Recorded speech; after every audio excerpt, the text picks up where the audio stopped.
오는 24일부터 11월 2일까지 서울에서 세계 문자 생태계를 보존하자라는 취지로 세계 문자 심포지아 2014라는 행사가 열립니다. 국제학술대회 또 예술행사가 겸하는데요. 국제학술대회 대회장 맡고 계신 한국외대 유재원 교수 나오셨습니다. 어서 오십시오. 네, 안녕하세요. 네, 또 예술행사의 총감독 맡으신 우리 이목상 화백 어서 오십시오. 네, 안녕하세요. 네, 이게 다른 나라에서 열린 적이 있습니까? 없습니다. 제가 아는 한 없습니다. 세계 최초입니까? 예, 네, 그렇습니다. 문자 심포지아. 심포지아는 그게 뭐죠? 심포시온이라고 하는 그리스 말, 향연이라는 말의 예. 복수인데, 심포지엄이라고 우리가 보통 말하는 예, 그렇죠. 그것의 복수형. 복수죠. 그러니까 여러 개의 심포지엄. 예, 여기서 이제 향연, 그러니까 축제라는 개념으로 썼는데, 한 판이 아니라 여러 판이 있다. 여러 판이 동시에 예. 벌어져. 우선 학술대회하고 예술이 같이 있다는 것만 봐도 여러 개네요. 그렇죠? 네, 그렇습니다. 그리고 예술판은 훨씬 더 여러 개예요. 예술판도 또 그 안에 여러 개고. 그럼요. 왜 이걸 하셨습니까? 세계 최초로. 저 같은 경우는 이제 일종의 예술적 폭넓은 나들이 그 상상력의 확대와 확산을 위해서 이런 거 저런 거 생각하다가 네. 문자가 눈에 띄었습니다. 저한테는. 그래서 이 문자의 제가 모르는 문자에서부터 소멸된 문자, 예. 또 지금 현재 문자 생태계의 여러 가지 그 변화, 이런 모든 것들이 예술가인 저에게 여러 가지 자극을 주고 창작하는데 도움이 될 수 있겠다. 예. 이런 데서 예술적 일종의 어떻게 보면은 조금 다른 짓거리 예. 같은 것이라고 볼 수 있겠습니다. 저한테는. 이걸 통해서 또 다른 영감을 좀 얻어보고 싶다. 예, 그렇습니다. 그런데 방금 문자 생태계의 변화라는 단어를 쓰셨는데 이거는 유 교수님이 좀 설명해 주세요. 예, 세계 문자 워낙에 생태계라는 게 뭘 말하는 겁니까? 그러니까 이번에 우리 그 행사의 표가 문자 생태계 100년으로 읽는다 합니다. 예, 예. 그 지금과 같은 상황이 100년 계속된다 그러면 예. 100년 후에 남아있을 문자는 몇 개나 될까? 즉 그때의 우리 한글은 어떤 위치에 있을까? 지금 세계 문자가 몇 개나 돼요? 지금 세계 문자가 쓰이는 건 한 이제 100여 종 가까이 되는데요. 예. 그 중에 일부는 오로지 종교적인 이런 제한된 사용만 가지고 있기 때문에 한 30여 개가 이제 쓰인다고 봐야겠죠. 옛날에는 문자가 훨씬 더 많았겠죠? 사라진 문자까지 하면 100여 종인데요. 문자는 항상 그렇게 많진 않았습니다. 예, 문자의 예. 종류는. 가령 예. 우리가 지금 문자에 몇 개로 쓰느냐 굉장히 어려운 문제인데 로마 알파벳이라고 하는 것으로 적히는 언어가 몇 개입니까? 많죠. 예, 그거를 로마 문자 하나로 볼 것이냐. 예. 아니면은 문자 체계로 봤을 때는 불어 다르고 독일어 다르고 그걸 따로 다른 문자로 볼 것이냐.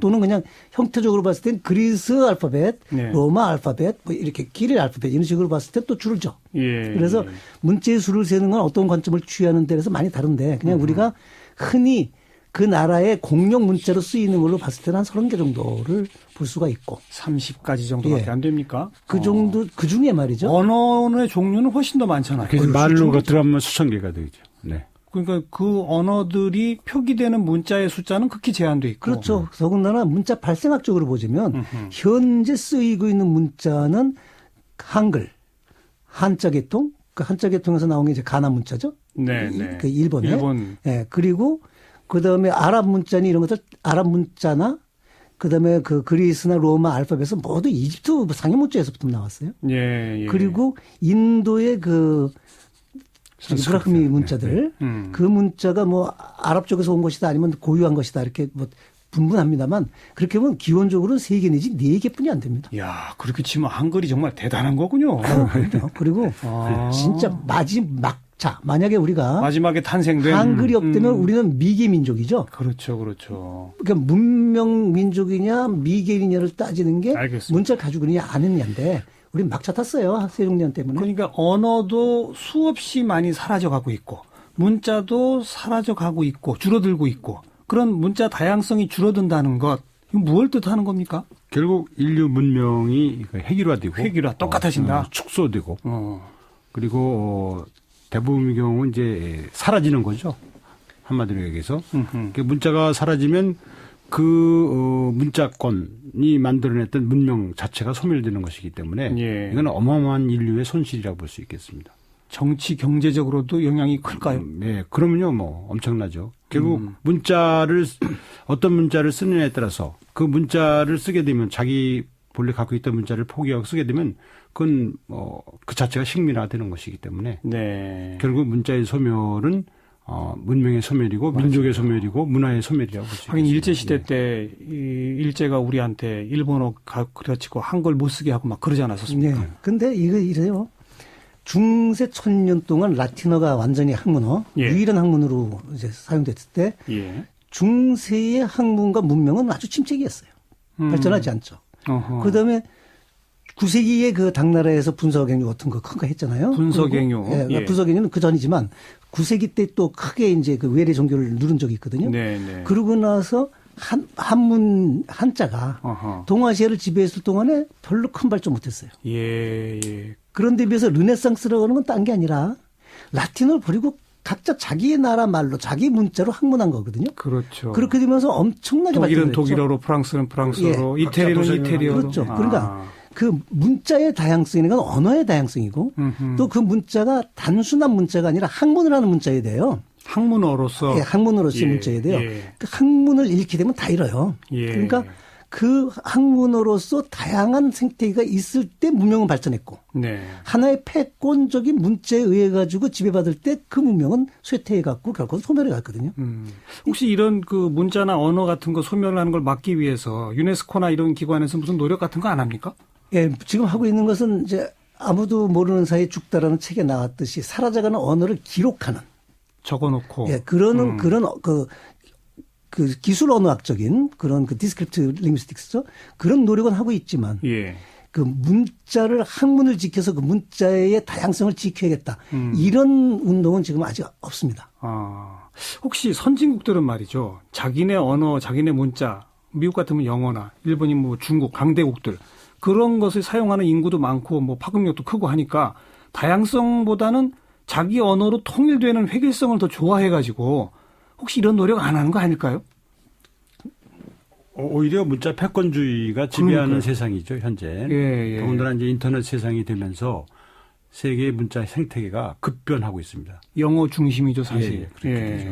그러니까 지금까지의 그 문화권이 유지되고 있던 것은 일종의 그 하나의 그 모순이랄까? 어떤 아이러니라고 볼 수도 있겠는데 자기들끼리 알려지지 않으면서 예. 그게 계속 사용되고 발전되고 기록되어졌었는데 요즘은 이제 영어로 완전히 다 공개되고 네. 그렇게 되면서 오히려 자국어를 포기하고 영어권으로 이렇게 자꾸 그 방향이 알겠습니다. 바뀌어. 우리나라 경우도 이게 공용화를 하느냐 안 하느냐 이런 영어 공용화 논란도 있었고 한때 왜 전 세계의 언어를 하나로 통일해 보자 이런 얘기도 있었잖아요. 네. 그거 이제 망하는 장본이죠. 에스파란토 제일 빨리 망하는 것은 전 세계에 하나의 언어만 남기는 겁니다. 그런 게 그러니까 이른바 일견 보기엔 효율적인 것 같지만 그것은 문화를 죽인다, 문명을 죽인다. 저는 그 바벨탑 얘기를 하잖아요. 예. 바벨탑 때문에 이제 언어가 달라져서 인류의 힘이 흩어졌다. 그런데 예. 솔직히 그때 바벨탑 때문에 하느님이 여러 언어를 만들었기 때문에 문명이 발전했다고 봅니다. 그래서 바벨탑마저도 하느님의 은총이 아닌가. 예. 그렇게 생각하는데 그러다, 지금 세계화라는 것을 지금 이루려고 하는 운동이 굉장히 심하잖아요. 예. 그래서 정보와 세계화 때문에 하나의 언어가 아주 완전히 강해졌습니다. 안방 깊숙이 침범했고. 영어죠, 영어. 예, 그래서 우리나라에서도 지금 대학에서 우리의 학문적인 업적을 세계에 알려야 되기 때문에 영어로 논문을 쓰라 그러죠. 영어 논문, 예. 영어 강의. 그리고 그래서 영어로 점수를 쓰면 점수가 굉장히 높고 영어로 강의하면 훨씬 우대를 할 뿐더러 경제적인 그 도움까지 주고 있습니다. 네. 그런데 이게 과연 우리가 학문을 세계에 알리는데 그 방법뿐이 없는가?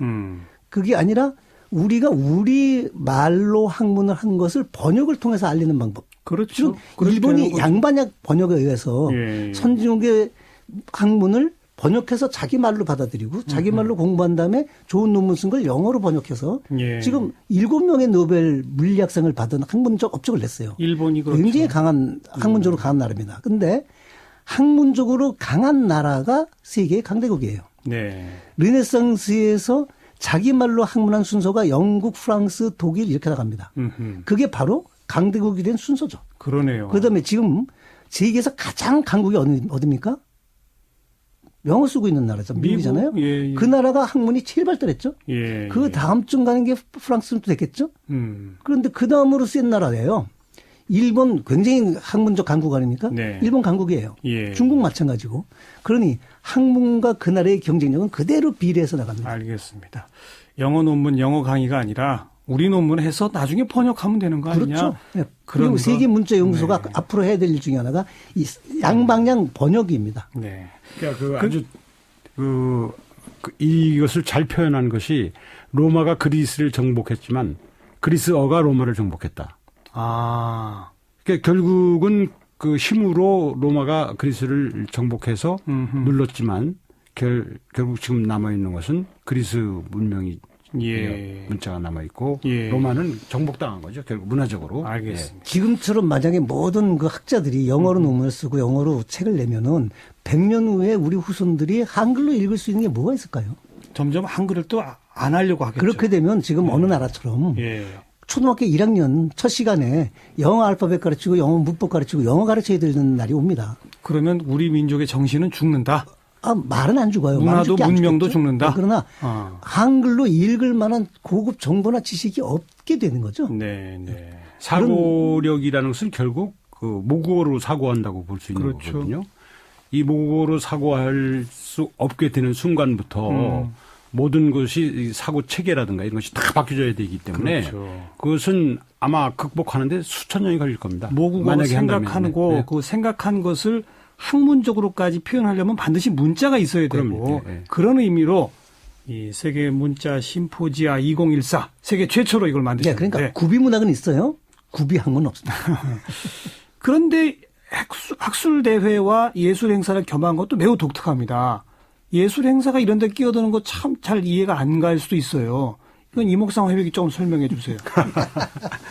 이건 주로 학술적인 논의 대상 같거든요. 근데 이게 이제 유재원 교수님을 만나서 이게 된 겁니다. 네. 본래 처음에는 저는 이제 이 예술적인 어떤 이 관심과 이런 것에서 아주 매우 감성적인 측면에서 시작을 했는데 하다 보니까 말씀대로 이건 절대적으로 인문학이 필요하고 예. 언어와 문자에 대한 깊은 조예가 있는 부분을 그렇죠. 절대적으로 방기할 수가 없더라고요. 예, 그래서 예. 여러 군데 여러분들과 같이 상의하고 찾다가 드디어 유재한 교수님을 만나서 드디어 짝 붙어가지고 지금 일이 진행되고 있습니다. 인문학자 입장에서는 거꾸로예요. 예, 예. 인문학자들끼리 아무리 훌륭한 학술대회를 해도 안 옵니다. 어렵다고 그러는데. 근데 예술과 함께하면 그렇죠. 대중적으로 사람들의 또 관심을 끌고요. 좋습니다. 축제마당을 벌리려면은 예술이죠. 그래서 예술부터 제가 소개받으려고요. 예, 그러니까 그렇습니다. 테마 1, 2, 3인데 이것도 또 영어를 썼네. 테마 1, 2, 3인데 문자를 말하다, 문자를 그리다, 문자를 맛보다. 네. 어떻게 구성되는 겁니까? 처음에 이제 저희가 이게 행사 때 반짝하고 끝날 것이 아니라 축제 기간을 우리가 길게 봐야 되지 않겠냐. 그래서 우리가 문자를 가지고 난상 토론이라는 그런 제목을 붙여서 각계각층의 사람들과 계속 토론을 해왔습니다. 예. 그것이 이제 문자를 말하다고. 그럼 그 각계각층은 무슨 언어학자 이런 분들 아니고? 언어학자는 한두 명 일까 말까 하고요. 또 시인도 있고, 예.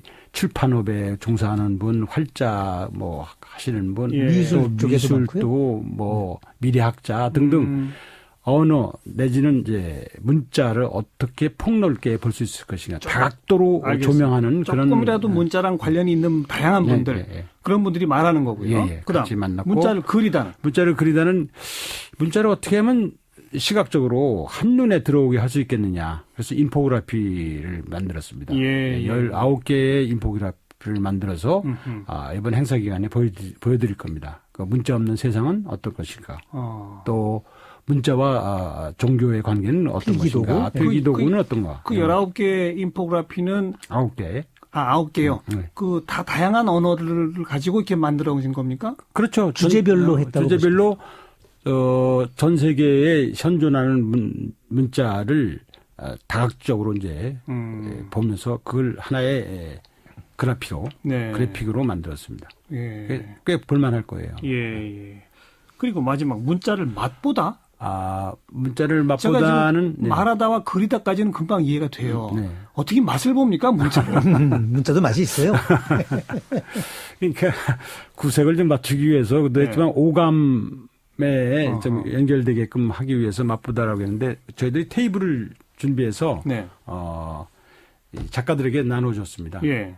너희들이 이 현존하는 활용되고 있는 문자를 하나씩 나눠줄 테니까 그걸 가지고 책상을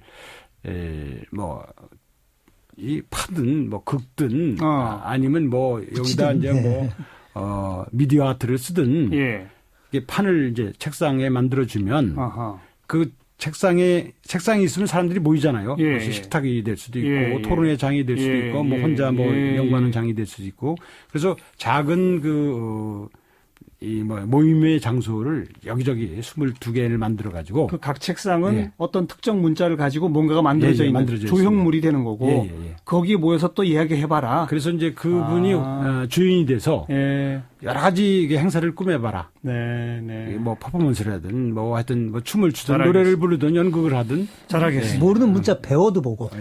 시간은 체험을 하고. 2분밖에 없기 때문에 이제 학술 대회에 대해서는 아주 짧고 간단하게 어떤 것들이 주로 올라가게 되는지 한 1분만. 학술 대회가 두 가지인데요. 하나는 학문어 정책, 각국의 학문어 정책입니다. 학문어 정책. 그래서 이제 흥미로운 게 이 말레이 인도네시아를 사용하고 있는 나라가 말레이, 인도네시아, 브루네이, 싱가포르입니다. 근데 그 중에 말레이 같은 나라, 싱가포르 같은 데는 학문어 교육 언어를 영어로 했고요. 인도네시아는 인도네시아를 했어요. 그 차이가 어떻게 나타나는지. 그게 나타나요. 그쪽 두 쪽의 대표가 다 오십니다. 그래서 학문을 이렇게 했더니 어떻다 이런 것들이 나오고요. 알겠어요. 그리고 이제 또 하나는 문자학에 대한 겁니다. 문자가 문명과의 관계는 어떻냐. 문자가 어떻게 발생을 했고. 거기까지만 듣겠습니다. 이건 어려우니까. 그래요. 제가 그래서 어려워요. 26일 날 서울 선언을 선포하신다. 서울 선언은 무슨 내용입니까? 문자는 평등하다. 모든 문자는 평등합니다. 평등하다. 좋은 문자, 나쁜 문자 없어요. 그 문명을 일궈냈다는 점에서는 다 동등하다. 그다음에 모든 사람들은 자기의 고유 문자를 사용할 권한이 있다. 그다음 모든 분야에서 자기 문자로 활용할 수 있도록 각국 정부는 도와야 한다. 그다음에 소멸 위기를 벗어나기 위해서 모든 세계 지식인과 정부는 같이 함께 노력해야 된다. 그리고 학문을 그 나라 할 수 있는 배경을 국가는 물론 전 세계가 함께 노력해야 된다. 그래서 세계의 문자 다양성, 건강한 생태계를 지키는데 우리가 모두 노력해야 된다는 것을 각국 정부한테 선언하고 그렇게 해라 하고 우리가 한번 21세기 문자 헌장을 발표하는 겁니다. 이야, 역시 세계에서 가장 마지막에 만든 문자를 쓰고 있는 한국이 이제는 세계를 향해 이런 말을 던질 세종대왕의 정신을 한글이 없었다면 우리가 이런 생각을 할 수도 없었고 해봤자 아무런 그래요. 관심도 못 끌었을 겁니다. 세종대왕이 좋아하실 겁니다.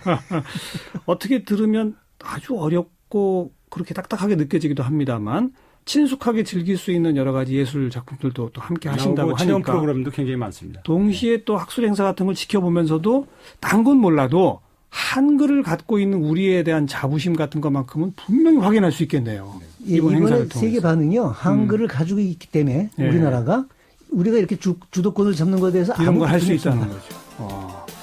같이 한번 즐겨보겠습니다. 24일 개막한다고 하는데요. 유재원 교수, 이목상 화백 오늘 고맙습니다. 고맙습니다. 감사합니다.